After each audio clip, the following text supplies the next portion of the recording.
The following presentation is from PBS Home Video.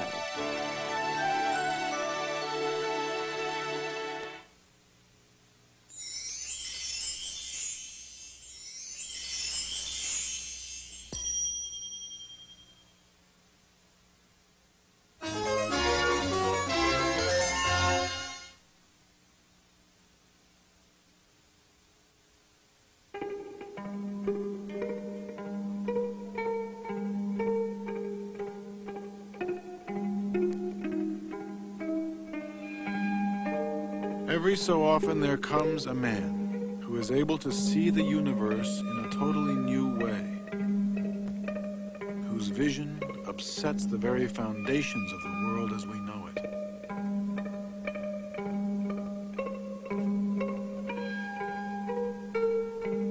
With his ideas still in ferment, Albert Einstein was 22 years old when he set out alone on foot across the Alps.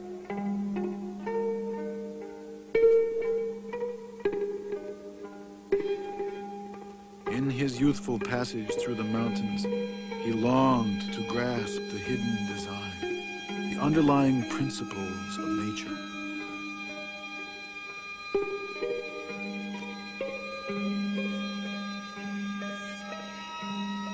Throughout his life, Einstein would look for this harmony, not only in his science, but in the world of men.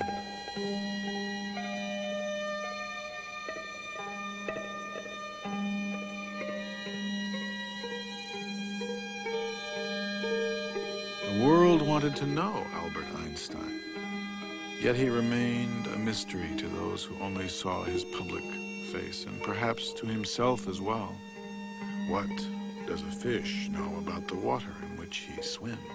He asked himself. But those who were close enough got a glimpse inside the man.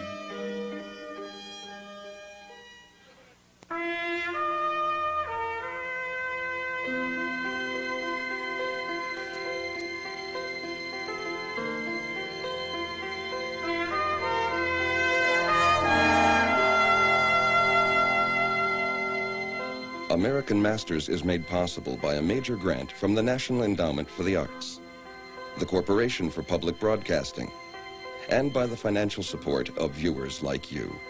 Additional funding has been provided by the Marilyn M. Simpson Charitable Trust, Jack Rudin, the Andre and Elizabeth Cortez Foundation, and Rosalind P. Walter.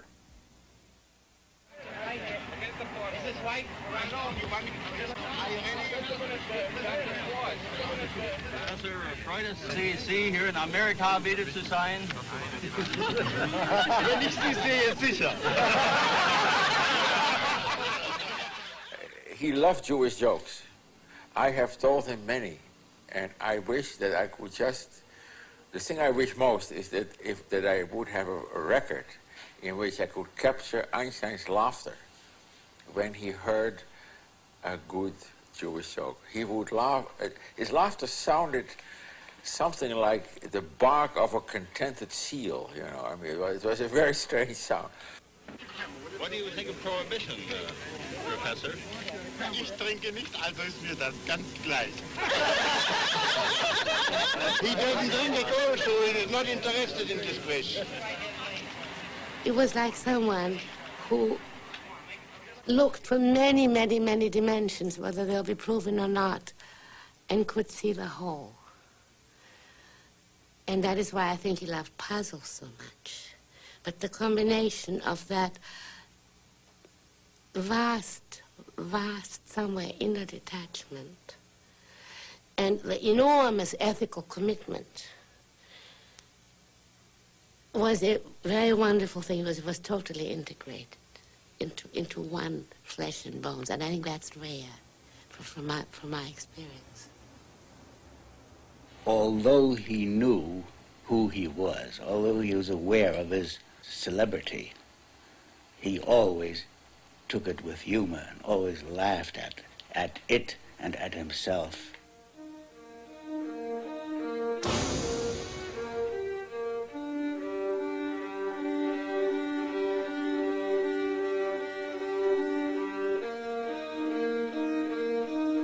When Einstein arrived in America in the early 1930s, he was already a mythic figure. But behind his public image was a man in exile. A loner pulled into the public eye. A pacifist who would be drawn into war. A scientist who believed in God.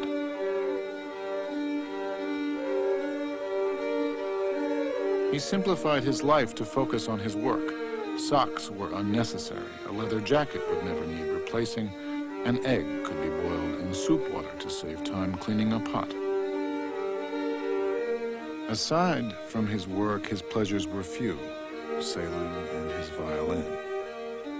He worked more like an artist than a scientist, arriving at a theory not so much by experimental deduction, but confidently by intuition.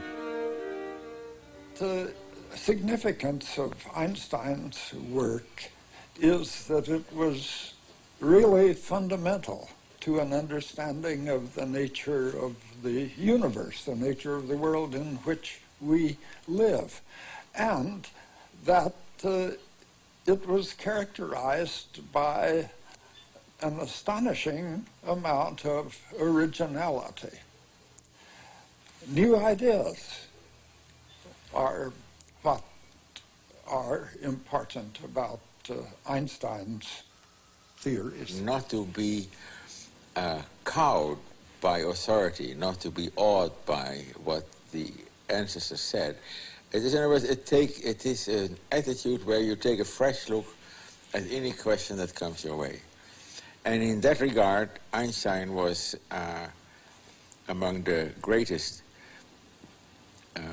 men of science of all time, one may say, in finding where the question is. When he was 15 years old, he had asked himself, what would the world look like if I were speeding along on a motorcycle at the speed of light? What would I see? Well, you see, he answered that question in his 1905 paper on special relativity. And presumably, from the time he was 15 until 25 or 26, 1905, he kept thinking about that question. That same year, working at the patent office in Bern, Switzerland, he published 3 papers that changed man's conception of the universe.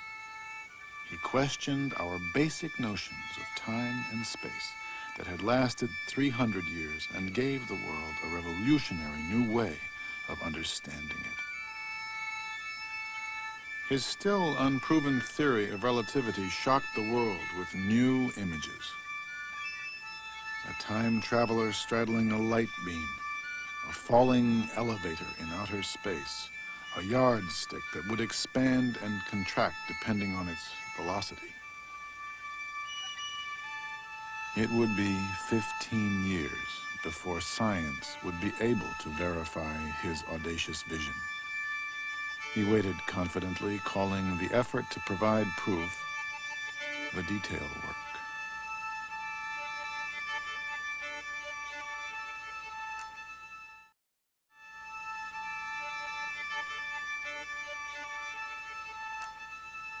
Einstein had the faith that relativity was right. Now, why do you have such a faith? Because it is simple, it is beautiful, and those are the criteria that were more important to him, as in fact to, I think, most scientists. More important than any other criteria one can think of. I don't think that he was the first scientist to have had the feeling, the belief, that if you can set up a theory that is really beautiful in its simplicity and generality, then there is a good chance that this theory will turn out to be correct. This, I think, was a guiding principle for Einstein, that there is sense and beauty in the physical world. One of his most important characteristics is that he was unafraid of time. You work on a movie, I work on a physics problem, and when you've been busy for a year and you have not gotten anywhere, you say, well, you know, maybe that was not such a hard idea. Not Einstein. If he had an idea, that was the way he would be, that was the way he would follow, and he couldn't care how long it took. Albert Einstein was born March 14th, 1879, in Ulm, a small town in southern Germany, to assimilated Jewish parents. Later, he and his sister Maya were raised in Munich. From a young age, Einstein was a rebellious and independent thinker. He instinctively hated the regimentation of the German school system, calling the schools barracks and the teachers lieutenants. At home, he was stimulated more by a free exchange of ideas. His independent readings were not only in science, including his holy geometry book, but philosophy as well. Before he was of conscription age, finding the military posturing of the Germans ridiculous, he obtained a paper for 3 marks that rescinded his German citizenship. At 17 years of age, he was stateless, a young man without a country. He completed his secondary education in Switzerland, where he met his first wife, fellow physics student Mileva Maric. They had 2 sons. Although their marriage would not survive, it was not due to the difference in their religions. For most of Einstein's life, he was a cultural rather than a practicing Jew. When he was a boy of 6 or 7, there was one year that he was very religious. He followed all the Jewish rites and precepts. And as he stole a friend, he would compose songs in honor of God, which he would sing to himself on his way to school. That vanished after about 1 year. But what did continue in Einstein was a feeling for the ethical codes by which man should live, a striving for peaceful coexistence. He developed an indifference for material things, calling each possession a stone tied round his neck. He wrote, "The commonplace goals of human endeavor, possessions, outward success, and luxury have always seemed to me despicable." In science, he found an escape from what he considered the dreariness of daily existence and a connection with a larger universe. Napoleon and other great men of his type, they were makers of empire. But there is an order of men who get beyond that. They are not makers of empire, but they are makers of universe. When they have made those universes, their hands are unstained by the blood of any human being on earth. Ptolemy made a universe which lasted 1400 years.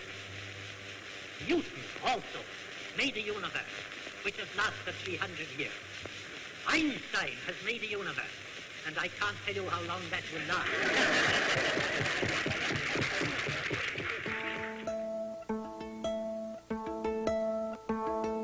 Einstein's universe truly began in 1919 when science finally caught up with his theories. Data taken during a solar eclipse measuring the displacement of a star confirmed his predictions of the bending of starlight and the gravitational field of the sun.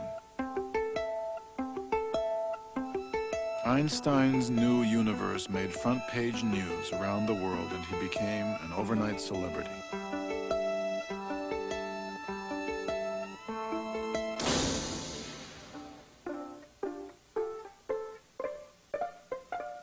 Two years later, while traveling to Japan, Einstein learned that he had been awarded the Nobel Prize in physics. Not for his now famous theory of relativity, but for other work in physics, especially his equation for the photoelectric effect. His theory of relativity was still controversial in the scientific community. And here he comes, down from the sun tower after a hard morning. Einstein's face was recognized now all over the world. Everything he did or said became front-page news. very skillful. You had to build up the outside and then put in the inside and then more outside and inside. It is a great piece of engineering to put that up. This 100-inch reflector was completed about... Fame gave Einstein a new and powerful political platform. But his personal life had been in crisis. He had divorced Mileva after 5 years of separation and married his first cousin, Elsa, who had nursed Einstein back to health when he was ill in Berlin. Now she cared for Einstein as they traveled around the world. He used the occasions intended to honor him to voice his distrust of militarism, his desire for an international dialogue among scientists, and the need for an international organization of nations.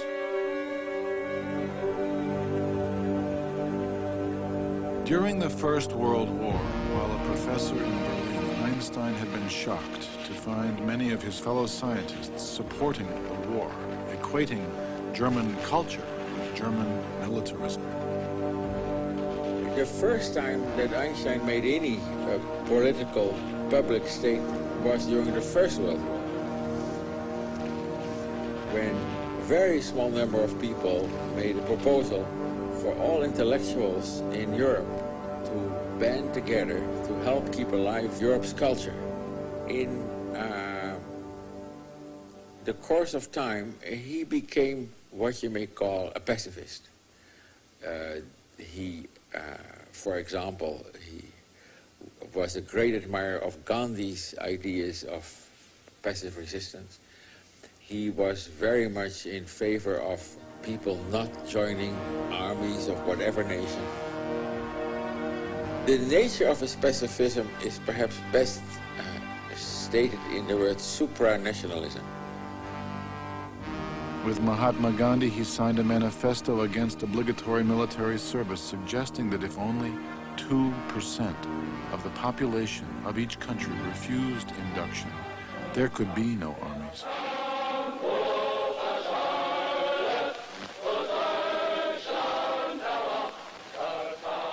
But in Germany, everything pointed to armies and war. With his strong belief in the supreme dignity and life of the individual, he was terrified by the mass psychology of fascism. There were threats on his life, which he didn't take too seriously, but he did take Nazism seriously. A group of anti-Semitic physicists dismissed the theory of relativity as an erroneous Jewish theory. 2,000 books were burned outside the Opera House in Berlin. Among the authors were Albert Einstein. He was no longer the illustrious German genius, but a communist, an anti-German, a Jew.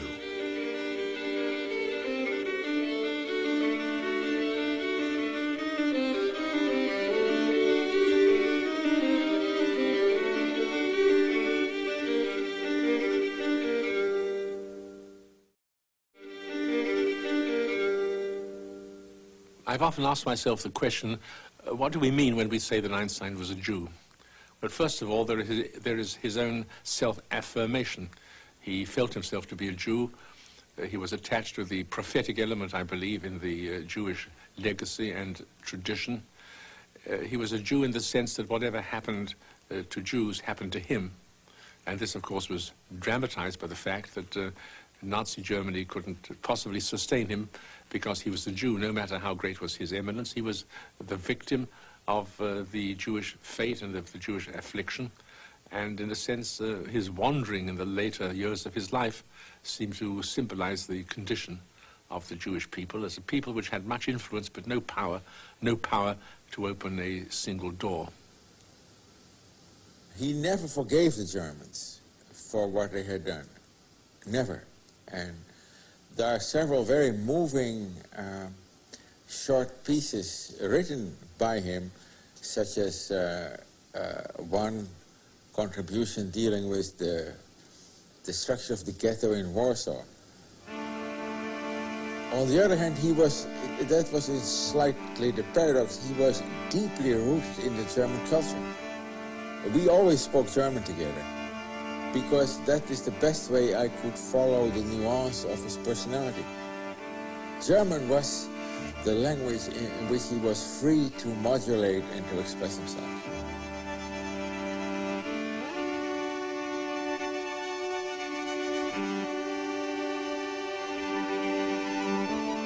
In 1929, in Kaputh, outside of Berlin, Einstein and Elsa built a summer residence which he called his hut.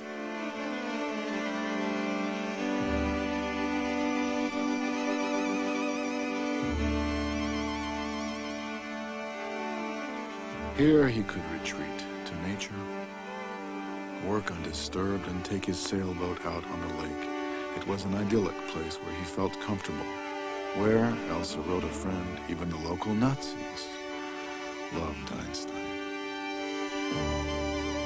But only 3 summers passed before the Nazis came to power, and while Einstein and Elsa were out of the country, the Nazis raided their home and confiscated their property. The summer home was turned into an Aryan youth house. A year later, the local newspaper advertised his boat for sale.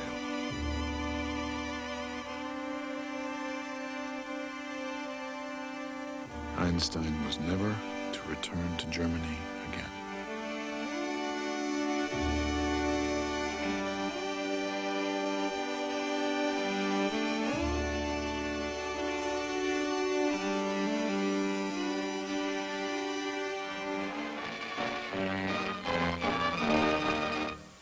Dr. Einstein, who gave the world its biggest headache, is back in California again with his wife. They've been fog-bound all night in San Pedro Harbor. The professor had a theory as to how they could land, but before he and the captain could figure it out, the fog had all gone away. Now he's going to the Institute of Technology in Pasadena to work with other distinguished scientists. There his theory will be thoroughly discussed and analyzed, and if it is what he says it is, why then everything will be all right, won't it? Of course, it might be possible that he's come here to find out what it's all about. America held out the hope for freedom to Einstein and others escaping Hitler's persecution.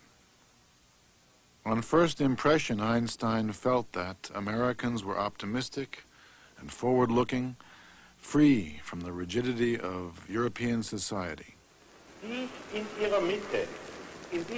While giving lectures across the country and considering a position at Caltech, Einstein discovered his first real taste of America.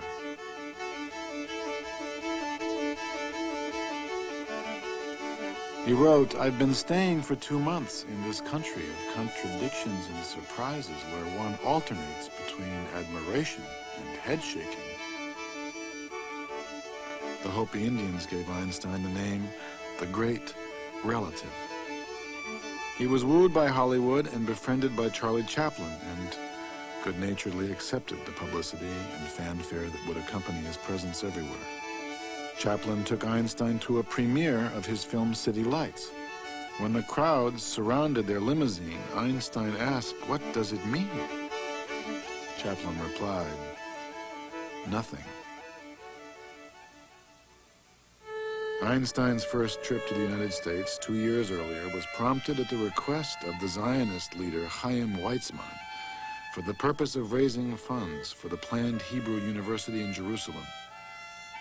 He was sympathetic to preserving a Jewish culture and community and had made a special visit to Palestine in 1923. He was drawn to the spirit of the young Zionists, but never chose to live there.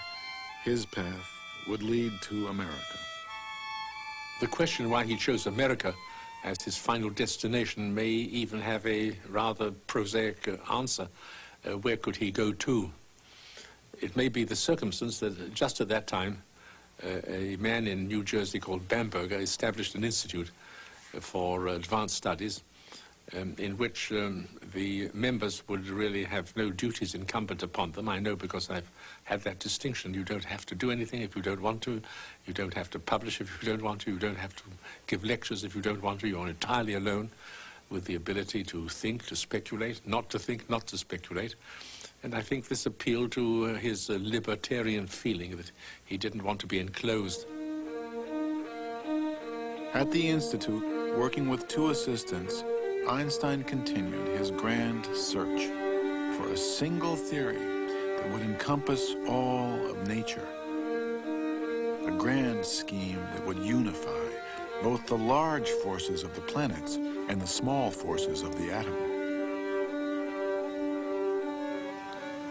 He worked very intensely with 1 or 2 or 3 people at most, and had very little contact on a day-to-day basis with the other younger members of the Institute. He liked to talk about his work, his ideas, and see how another person would react to it. The general method which we wanted to follow usually was suggested by Einstein. The detailed procedures which we used, well, were sometimes proposed by Einstein and sometimes by Peter Bergman or myself. There were innumerable jokes and misunderstandings about Bergman and Bargman. But it is very important to stress that we worked not on a basis of master and disciples, but whatever we had to say would be taken very seriously and discussed just as thoroughly as if it was Einstein's idea. What he liked was a resonance. Einstein had little contact with the younger physicists at the Institute who were caught up in the exciting new field of quantum mechanics. With quantum's main proponent, Niels Bohr, Einstein had a 20-year argument. He stubbornly held to his own beliefs. He had a certain type of arrogance. He had a certain belief that, not that he said it in those words, but that is the way I read him personally, that he had a sort of special pipeline to God, you know. He would always say that God doesn't play dice, to which Niels Bohr would reply, but how do you know what God's doing? You know. He had these images of somewhere that his notion of simplicity was the one that was going to prevail.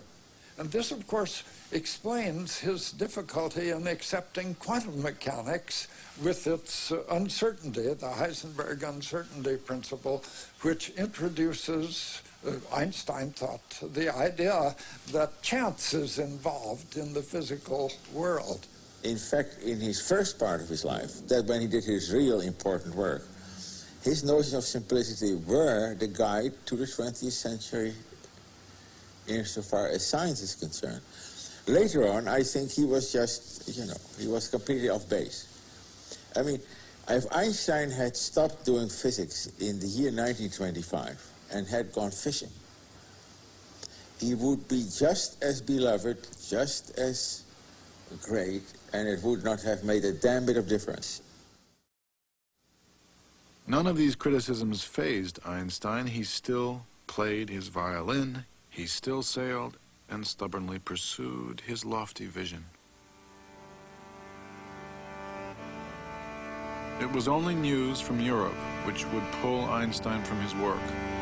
Requests from refugees for sponsorship to emigrate to America poured in. He wrote so many affidavits he began to fear they had lost their value.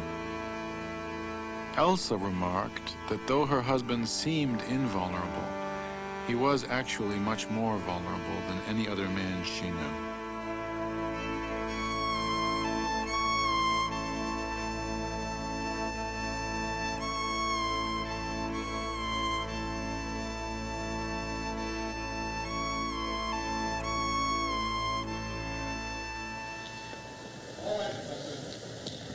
We are concerned here with an act of humanity, with the maintaining of cultural values, and not least with a measure of considerable political importance.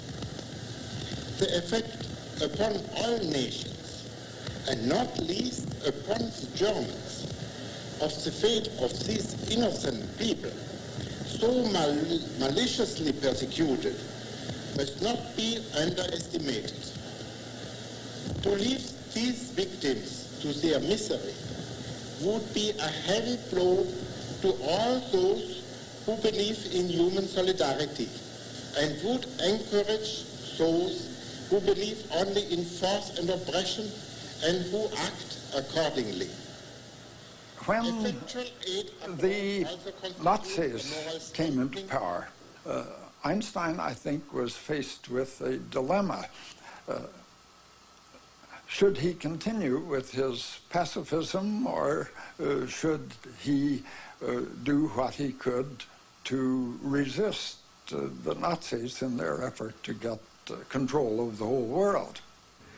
He said that he would be willing to subscribe to the idea to resist force with force.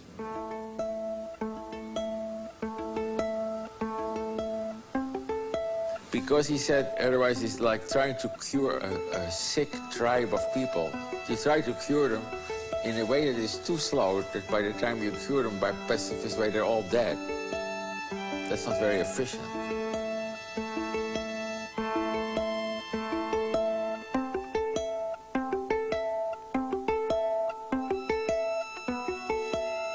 Einstein wrote a close friend, due to the wretched traditions of the Germans, who are such a badly messed up people, it will be very difficult to remedy the situation by sensible, not to speak of humane, means.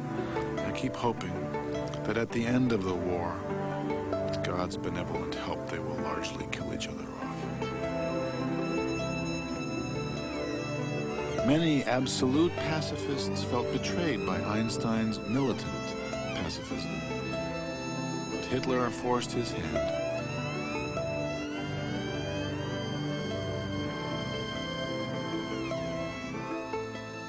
In 1939, news came to Einstein that German physicists had succeeded in producing nuclear fission. The uranium atom could now be split. Germany might be able to develop a bomb.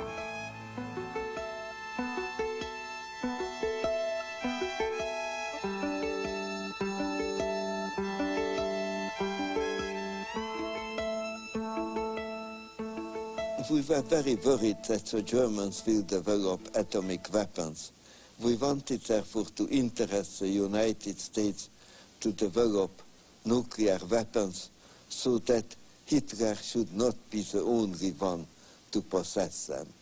And it was a friend of mine, Dr. Szilard, who had the idea that Einstein should write a letter to Roosevelt, and maybe that will have some effect. He did not know about the fission process, which was, of course, the basis of the difficulty. But he understood it in 15 minutes, and he dictated a letter. It was taken to Roosevelt, and Roosevelt appointed the Bureau of Standards to look into the question of nuclear weapons and see whether they are possible and what effect they may have. Sir, some recent work by Yves Fermi and L. Szilard leads me to expect that the element uranium may be turned into a new and important source of energy in the immediate future. It is conceivable that extremely powerful bombs of a new type may thus be constructed. In view of this situation, you might think it desirable to put forward a recommendation for government action. The government gathered the top American and European exile scientists to work on the Manhattan Project, headed by Robert Oppenheimer. Science and government were at the beginning of a new and ambitious partnership. Einstein was not called to participate. He remained in Princeton. The work at Los Alamos was considered too confidential to be entrusted to Einstein. He was considered a security risk. But we did not want it to be exploded over a Japanese city, but over open territory to show it to the Japanese scientists that there is such thing terrible, and Japan should come to a good peace with the United States. Well, we tried to persuade the people, the government, but we did not succeed. On March 25th, 1945, Einstein sent a second letter to President Roosevelt, warning of the catastrophic consequences that would result if the atom bomb were ever actually used. FDR died a few days later. The letter lay unopened on his desk.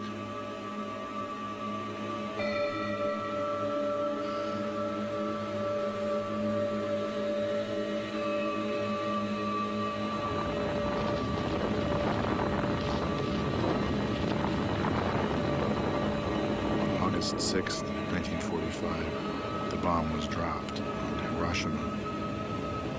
3 days later, another bomb was dropped on Nagasaki. Captain Behan, what was your most outstanding experience on this historic flight?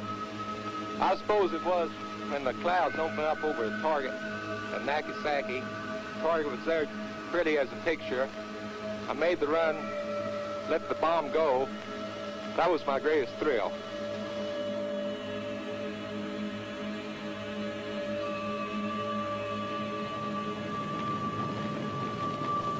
Einstein told a close friend when he heard the news, "I could burn my fingers that I wrote that first letter to Roosevelt."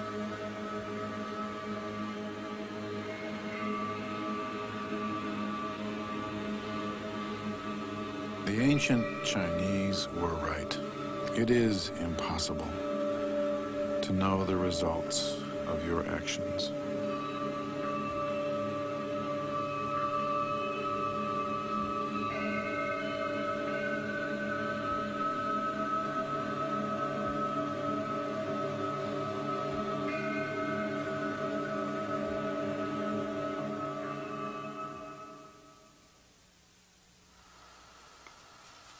In this photograph, it's in front of 112 Mercer Street in Princeton, which was an old white house, which was just absolutely beautiful. It's a real, I don't know what's happened to it today. I hope that somebody would preserve that as a shrine. But although in his will it states that that shouldn't happen. Well, houses have spirits. I mean, there was something about that house. That old American shingle house with the low, low ceilings, and everything a little bit lopsided. And that old, great, big German furniture. And there was this simplicity, a stillness in that house, this sweetness. But it was created so much by the women of the house, to me. Since Elsa's death in 1936, Einstein had been living with his stepdaughter, Margot, his secretary of 20 years, Helen Dukas, and his sister, Maya. After the war, Maya fell ill and was bedridden. Einstein read to her each night from their favorite writers, Tolstoy and Goethe. There's a word in German which is Wirklichkeit. It's a combination of fact and truth. And that genuine feeling and that sweetness and that quiet, Wirklichkeit, was in that house. Wirklichkeit.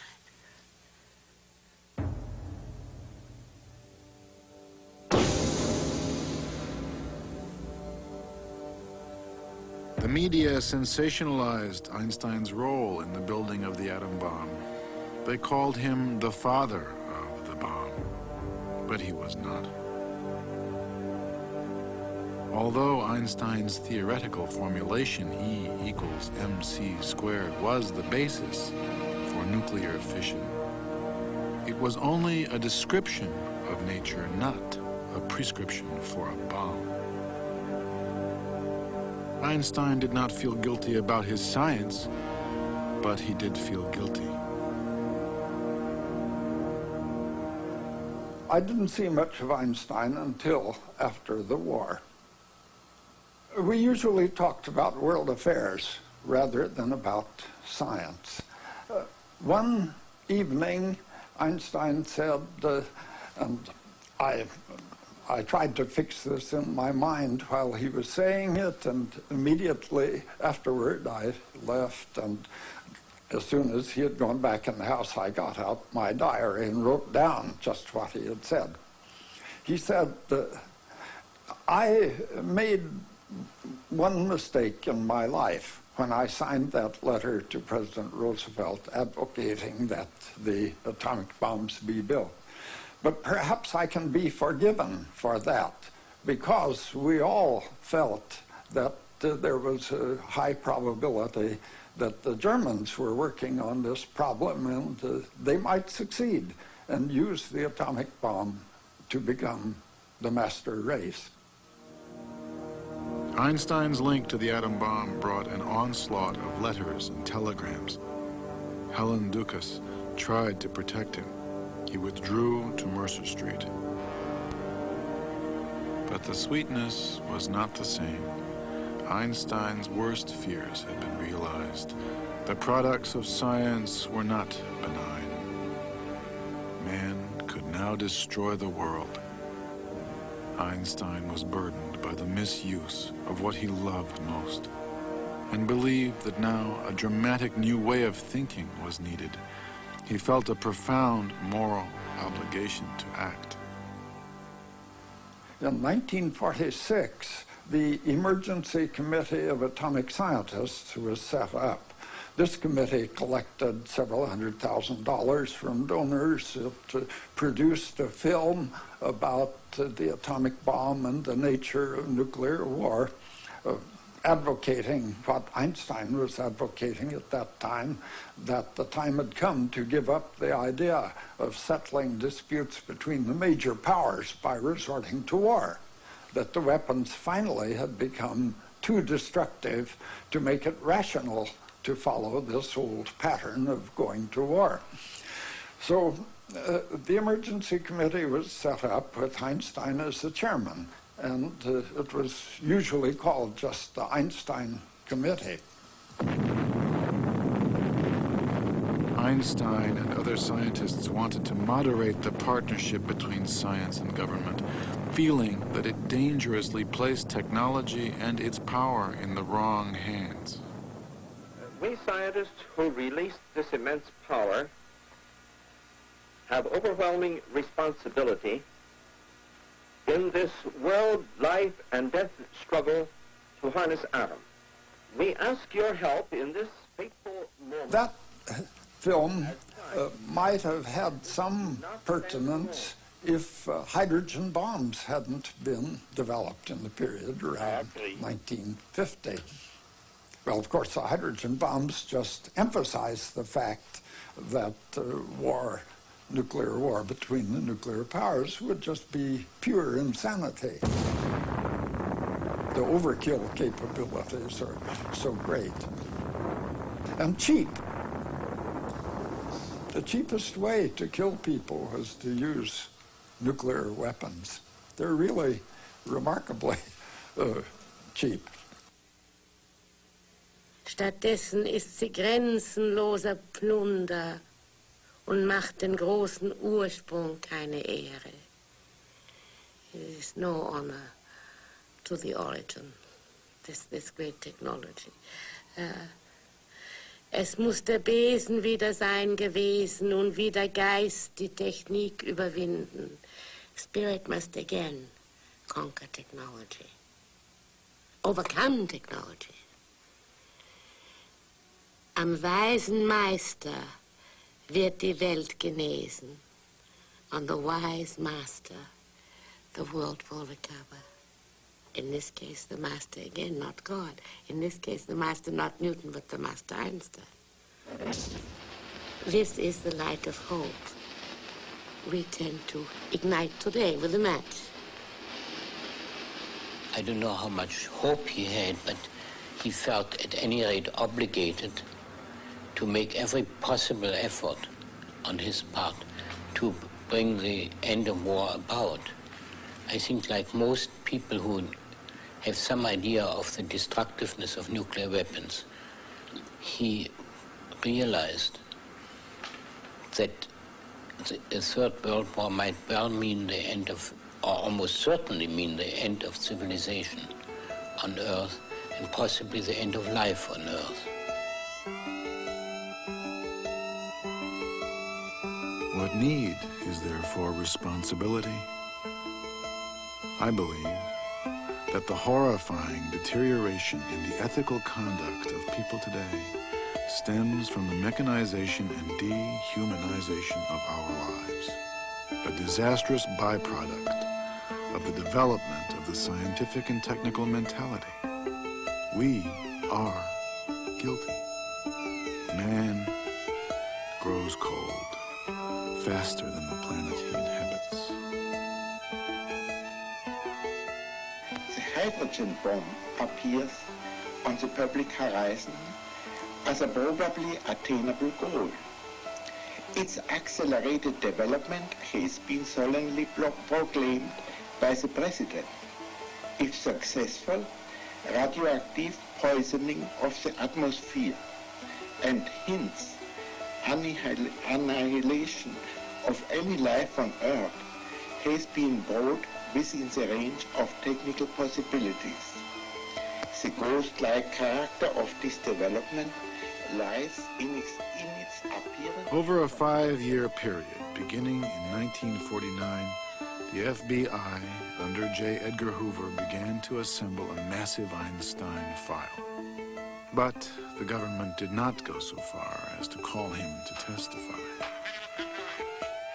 During the McCarthy hearings, Einstein urged passive resistance. He advised against pleading the Fifth Amendment, which protects against self-incrimination, but rather the First, which protects freedom of speech. His friend Oppenheimer, accused of un-American communist sympathies, did not take Einstein's advice. He was somewhat out of tune with the spirit of the times. Let us not forget that the late 1940s, especially the 1950s, this was an age in which America didn't distinguish itself in terms of liberal democracy. It was the age of McCarthyism, of suspicion, the Rosenberg